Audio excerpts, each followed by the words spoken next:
Derek Collins had no idea that opening a small auto shop would turn him into the enemy of an entire neighborhood. But when Linda Stratton and her HOA board decided his business didn't fit the community image, they launched a quiet war one that would spiral into fake reviews, police visits, and a showdown over who truly owned the space beneath their feet. Derek Collins had worked under the hoods of cars since he was a teenager. What started as a hobby in his father's garage turned into a profession, and eventually a passion that pulled him through the worst years of his life. After spending over a decade jumping between auto shops, handling stubborn bosses and tight paychecks, Derek finally took the leap and opened his own repair business. He found the perfect lot on the edge of Clearwood Pines, a quiet suburban neighborhood with wide streets, freshly trimmed lawns, and mailboxes that matched. The building was small, but it came with a large open lot and just enough indoor space to house 2 vehicles at a time. For Derek, it was more than enough to begin.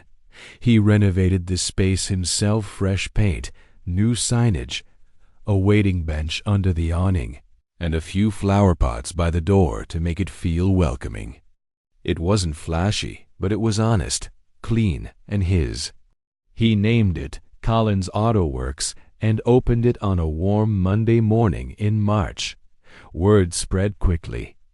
Derek's skill and fair prices attracted steady business. Within 2 weeks, he had a growing base of customers, families with minivans, college kids with old sedans, even the occasional delivery truck needing quick maintenance. He kept his lot organized, his tools tidy, and greeted everyone with a smile. But across the fence, just behind his lot, lay a cul-de-sac of elegant homes belonging to the residents of Clearwood Pines. Their houses were large, trimmed in white and beige with decorative shutters and brick paths leading to tall doors. This wasn't just any suburban street. It was governed by the Clearwood Pines Homeowners Association, a board of residents who believed they controlled not just their own homes, but the entire atmosphere of the neighborhood. They weren't used to change, and they didn't like disruptions. The new repair shop felt like both. It started subtly. Derek noticed a few cars parked in the back corners of his lot that didn't belong to any customers. They weren't parked in an obvious way. No one blocked entry or took up the main spaces. It was more like they were slipping in and out. One car in particular, a silver SUV, kept appearing every few mornings and was always gone by lunch. Derek thought little of it at first. Maybe someone from across the street needed temporary parking. Maybe it was harmless. But the frequency increased. One morning, Derek arrived early to open shop and found 5 vehicles already in his lot, none of which belonged to him or any scheduled customer. He waited. One by one, residents from behind the lot strolled into view, coffee in hand, gym bags slung over their shoulders, and casually entered the gate separating the back of his property from the neighborhood. That was when it clicked. These weren't visitors. These were locals using his lot like it belonged to them. They weren't asking. They weren't thanking. They were just taking. Derek tried to be understanding. Maybe they were confused. Maybe they'd gotten used to using the lot before. He bought it. After all, the previous owner ran a barely used signage shop and rarely opened. Derek put up a few small signs, parking for customers only, and unauthorized vehicles may be towed. But that didn't stop them. Instead, the HOA sent him an email stating the signs were aggressive in tone and out of step with the aesthetic values of the community. They claimed the signs made the area feel like a hostile business zone, despite Derek operating fully within the boundaries of a commercially zoned property. He replied professionally, attaching copies of his license, permits, and zoning documents. Days passed.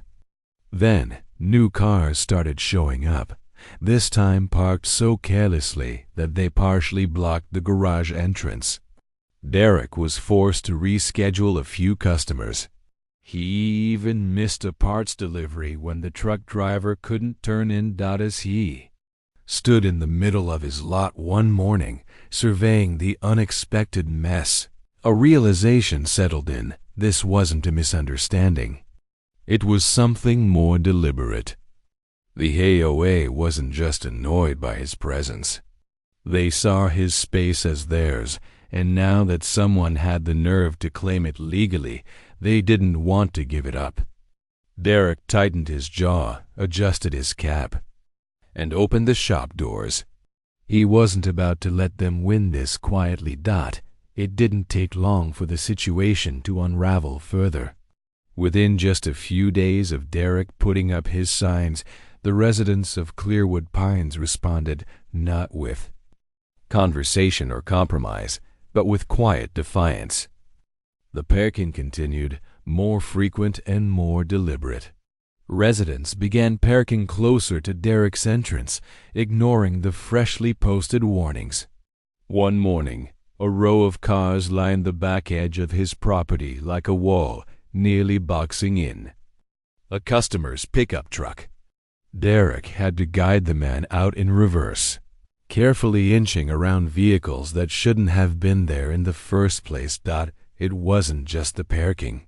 There were new noises in the early mornings, gates creaking open, engines humming before sunrise, voices murmuring just outside the fence line. The HOA had installed a footpath leading directly from the cul-de-sac to the edge of Derek's property, making it easier for residents to cut through. Some even began treating his lot as a shortcut to the bus stop down the main road. Each morning, Derek found footprints in the gravel, coffee cups left behind, and once, even a stroller briefly abandoned near his storage shed. Still, he tried to be diplomatic. He posted clearer signs, bigger now, and had them mounted higher so they couldn't be removed easily. He spoke to a few of the residents directly, hoping to explain that his business relied on open access and that their parking habits were beginning to interfere. Most nodded politely, offering vague reassurances they had no intention of disrupting anything. But the behavior didn't change. If anything, it escalated. Then the complaints began. It started with a notice from the HOA itself, claiming that customers arriving at his shop were disruptive to community tranquility. The letter cited noise, fumes, and the aesthetic degradation caused by visible engine repairs. Derek read the letter twice, stunned by how carefully it avoided anything illegal while accusing him of practically everything. His shop met all local regulations. He never ran engines outside of testing. The noise was minimal and well within limits. But none of that mattered. The HOA had decided he was the problem, and now they were building a case against him, line by line. A few days later, an anonymous complaint was sent to the city's zoning office. Inspectors arrived, asking to tour the shop. They found nothing wrong, no violations, no hazards, no unauthorized use. Still, Derek couldn't shake the feeling that this wasn't going to end with a single inspection. He was right. Suddenly, one-star reviews began appearing online for Collins Auto Works, dozens of them. Most were clearly fake. They referenced employees Derek didn't have, claimed wildly inaccurate experiences, or used copy-pasted phrases like "felt unsafe" and Not a good place for families. One even accused him of trying to steal a car. It was a smear campaign one too, coordinated to be random. Derek tried to counter the damage by posting updates and offering discounts. His regular customers remained loyal, but new business slowed. People began driving past his shop without stopping. A few even called ahead to ask if it was safe to park. Then came the strangest move yet. A landscaping truck, hired by the HOA for community maintenance, began parking directly across his shop's entrance every Thursday. The timing always coincided with his busiest morning hours.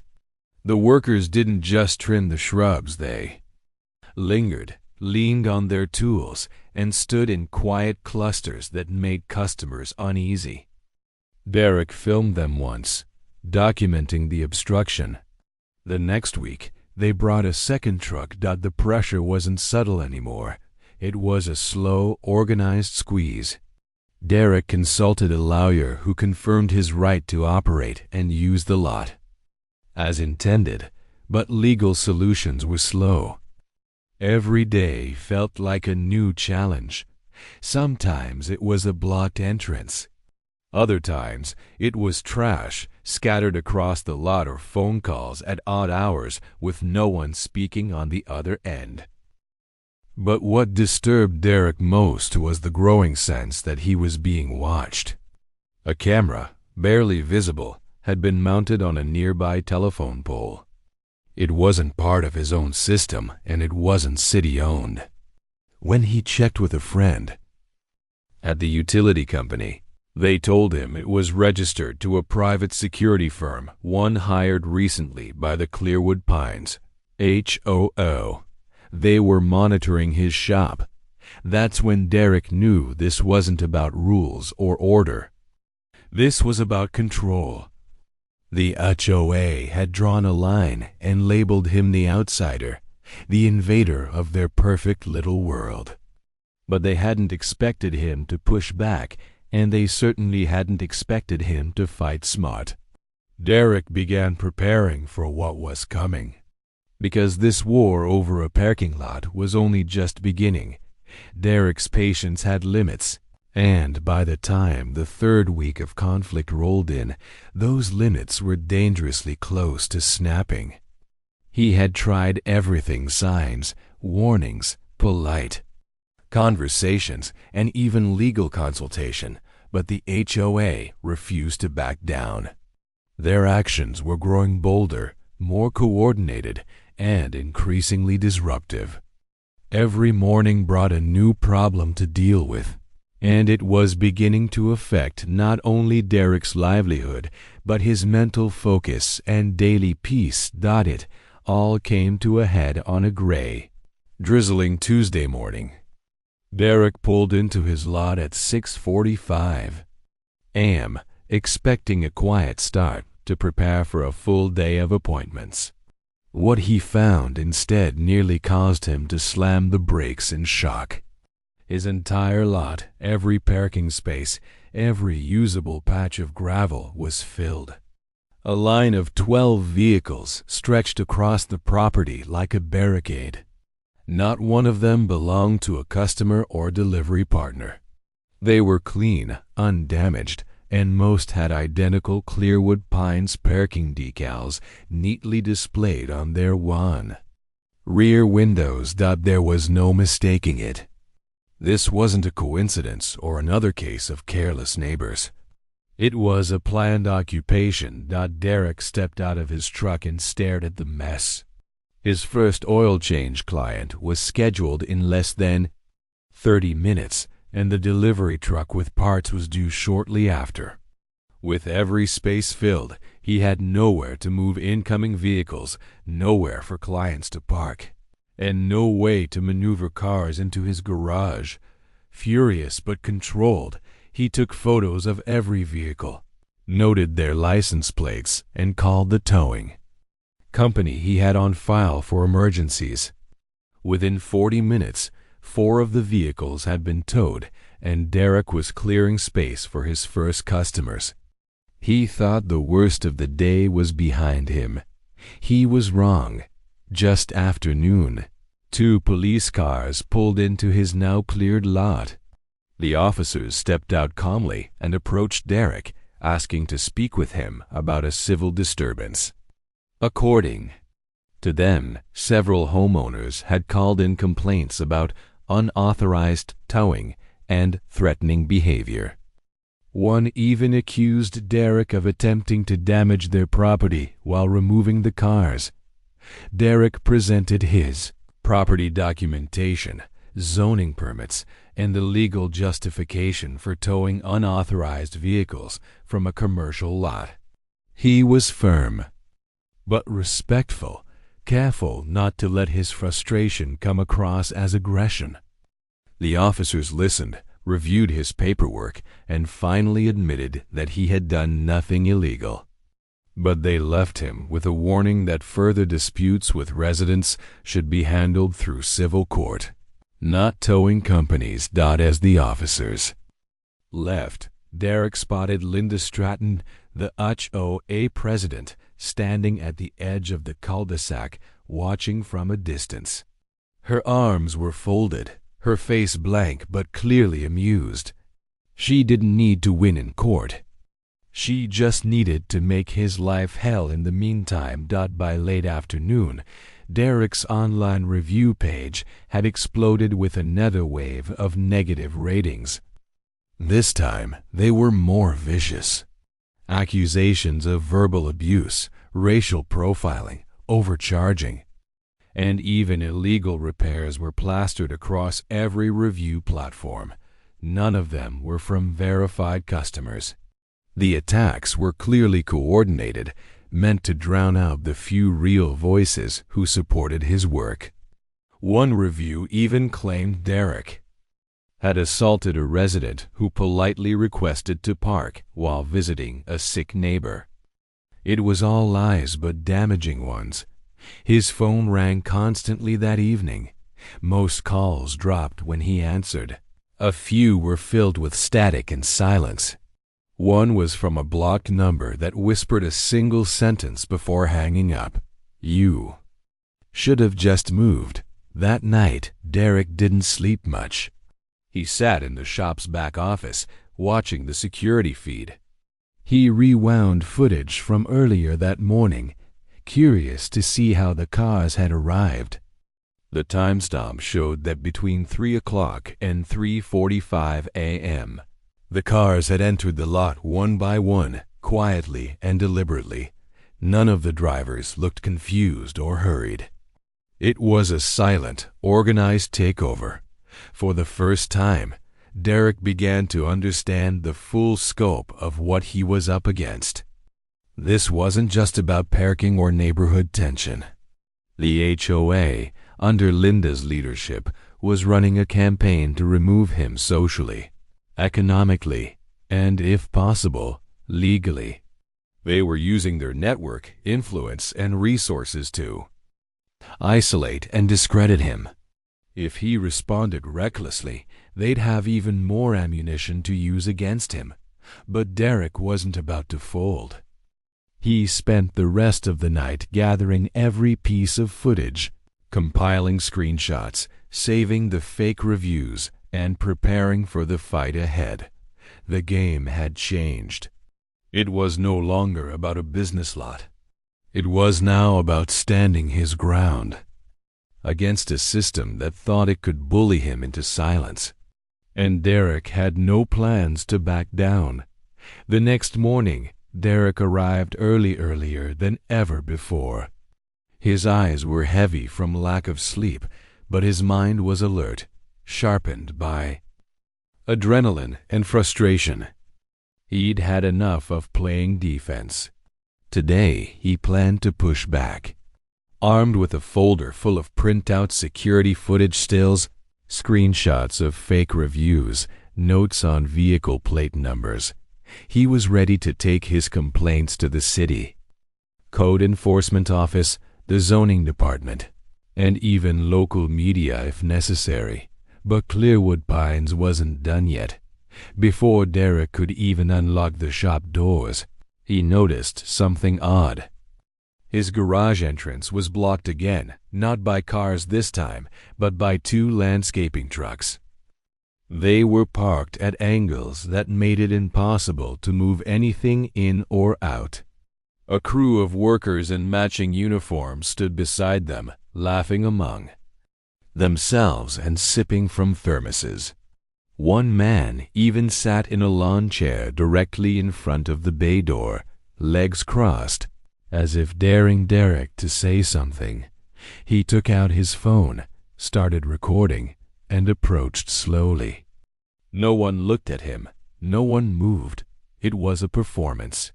When he asked them to move, one of the workers claimed they were doing scheduled maintenance for the HOA and had the right to be there.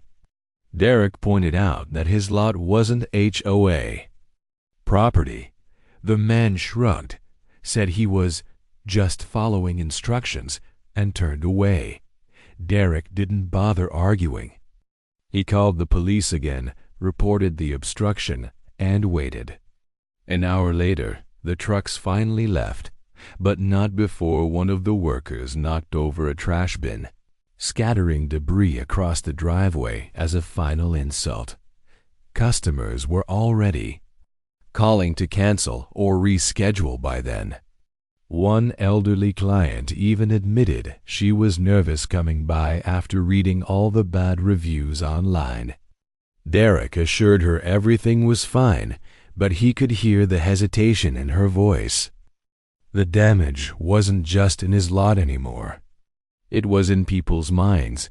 Later that day, he received another letter. This time, it came not from the HOA, but from the city's zoning department. It claimed a complaint had been filed regarding potential unauthorized fluid storage on site. Derek laughed bitterly as he read it. They were fishing now, looking for anything they could use against him. He kept his workspace clean, and all oils and fluids were stored according to regulation. Still, the city was obligated to inspect. That inspection came the next day. Two officials with clipboards arrived, looked through every cabinet, examined the garage floors, and even tested the runoff drains. They found nothing out of place, but the visit left a shadow. Derek noticed a man from the neighborhood watching the entire inspection from across the street, taking photos with his phone. That evening, as Derek swept the front lot, he saw something that made him stop cold. The back fence, which separated his property from the cul-de-sac, had been torn open. A large section of the chain-link barrier was peeled back and twisted. Footprints led from the tier across his lot to the edge of the garage. He checked his camera feed in a panic, but the back camera installed just 2 days earlier had been cleanly disconnected. Someone had known exactly where to go. He walked the lot, inspecting everything. His tools were untouched, no signs of forced entry inside. But painted on the back of his shop wall in red spray paint were 2 words, "Get out, Derek." Stood there for several minutes, heart pounding, throat dry. This wasn't passive-aggressive anymore. It was a threat. Clear, direct, and dangerous. He filed a report with the police. This time, they took it more seriously. An officer walked the property with him, took statements, and marked the vandalism as criminal mischief. Derek showed them all his footage, including earlier videos of HOA members using the lot and removing his signs. The officer didn't say much, but nodded grimly as he collected evidence. By the end of the day, Derek had reached out to a local reporter who covered small business issues. He sent the full story, photos, videos, documents, and a summary of everything that had happened. He didn't expect a quick response, but he knew that getting the story out there was now critical. If Clearwood Pines wanted a war of reputation, Derek would fight with truth. He replaced the back fence that night, this time with heavier material and steel posts. Motion-activated floodlights were installed on all corners of the building. He updated his security system and uploaded his footage to the cloud. He wasn't just protecting his property anymore. He was protecting the truth. Every lie they told, every smear they spread, every step they took. Because this wasn't just a battle over a lot. It was about who had the right to exist in a community that only welcomed those who played by its silent rules. The morning the story went public, Derek had no idea how quickly everything would change. He had received a message the night before from the local reporter he'd contacted, confirming that the piece would be published first thing in the morning on the town's independent news site. He expected a few sympathetic comments, maybe. A handful of locals expressing mild concern. But what followed was far beyond anything he could have imagined. The article went viral before noon. Titled, "When the HOA Declares War, a Small Business Owner Fights Back." The report outlined every detail: the cars being parked deliberately, the towing retaliation, the harassment through zoning complaints, the online smear campaign, and the act of vandalism that nearly crossed into criminal territory. Included were screenshots of fake reviews, clips from security cameras, and an interview with Derek that highlighted his calm, professional attitude throughout the ordeal. Readers were stunned. Comments poured in from across the country, many from other small business owners who had faced similar bullying from HOAs and wealthy neighborhood boards. The public reaction was swift and heated. People were outraged that a functioning, legally compliant business was being sabotaged by residents who believed their preferences were more important than property rights. Derek's online ratings began to reverse. Loyal customers returned to leave 5-star reviews, and dozens of strangers added their voices to support him. Messages of encouragement came in through email and phone, many from fellow mechanics, electricians, and tradespeople who had quietly dealt with the same kind of pushback in other neighborhoods. By the end of the day, a city council member reached out directly, asking to meet with Derek to discuss the growing concern. The story had caught the attention of more than just angry homeowners. It had pulled in the public eye. And now the city could no longer ignore what was happening at Collins Auto Works. Meanwhile, the HOA was scrambling.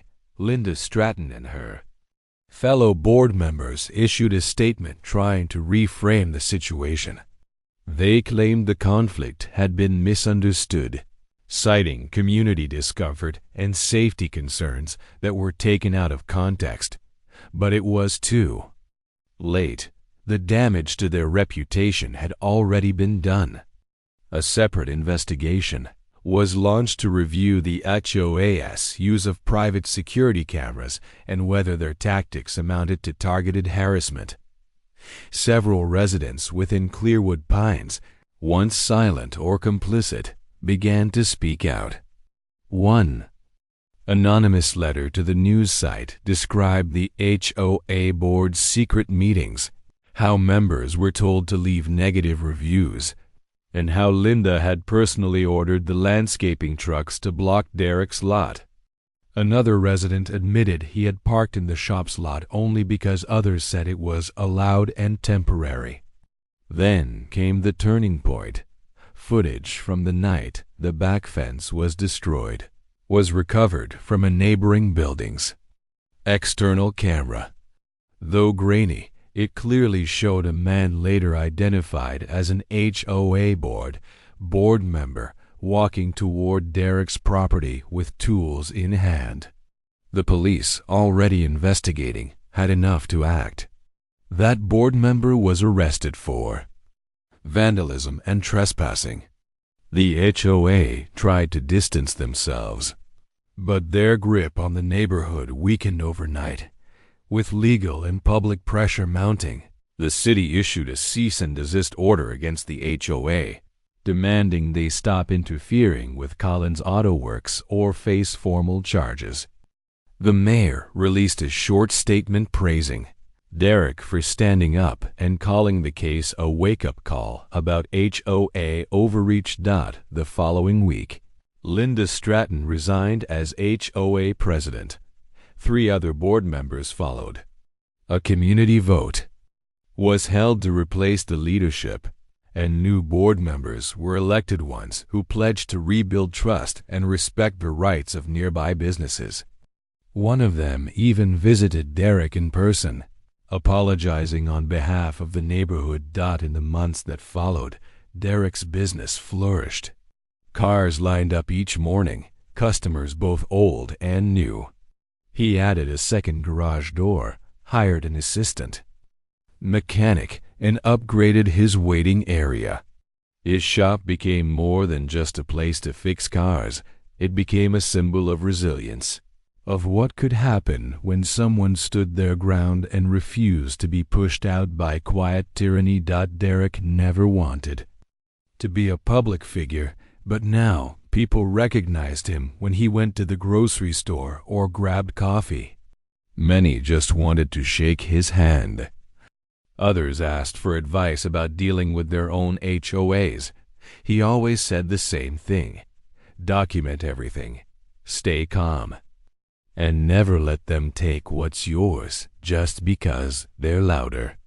Collins Auto Works still stands today, the same shop on the same lot, surrounded by the same quiet streets of Clearwood Pines. But everything has changed, because one man refused to move.